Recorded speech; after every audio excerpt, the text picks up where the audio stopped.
विहाड़ी में महकमा अनहार के एसडीओ को मुबैना तौर पर रकम ना देने पर महकमा अनहार के मुलाजिमीन ने राजबा में लकड़ियां लगाकर पानी को बंद कर दिया। मकई, कपास और चावल की फसलें खुश होने लगी, जिसके खिलाफ किसानों और अहले इलाका ने कार्रवाई का मुतालबा कर दिया। मजीद जानते हैं इस रिपोर्ट में।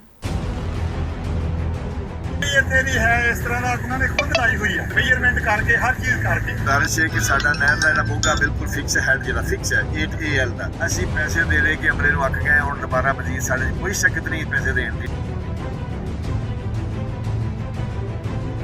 विहाड़ी में पाकपतन कैनाल से सैराब होने वाली 3 गांव की जमीनें एसडीओ अनहार जहांजेब को मुबैना तौर पर पैसे न मिलने की वजह से बंजर होने लगी, जिस पर इलाका चेयरमैन चौधरी आफ्ताब गुज्जर और किसानों ने महकमा अनहार के एसडीओ के खिलाफ एहतजाज करते हुए बताया कि इस राजबा 8AL से हमारे 3 गाँव की सैकड़ों एकड़ जमीन सैराब होती है, मगर गुज़श्ता कई हफ्तों से नए आने वाले SD अनहार ने राजबा को खोलने के लिए 5 लाख रुपए का मुतालबा किया, जो कि अब हमारे किसानों के बस में नहीं है। चौधरी जाहिद करीम गुज्जर ने कहा कि नहरी पानी न मिलने की वजह से हमारी खड़ी फसलें सूख रही हैं और जमीनें बंजर हो रही हैं, मगर महकमा अनहार ने राजबा में रुकावटें लगाकर पानी न होने के बराबर कर दिया है। किसानों ने कहा कि इस वक्त कपास धान की फसल काश्त करने का वक्त सर पर है, मगर हमारे पास जमीनों को सैराब करने के लिए पानी नहीं है। किसानों ने अपनी मदद आप के तहत महकमा की तरफ से राजबा में लगाई गई रुकावटों को निकाल कर पानी खोल दिया और महकमा के आला अफसरान से कार्रवाई का मुतालबा किया है।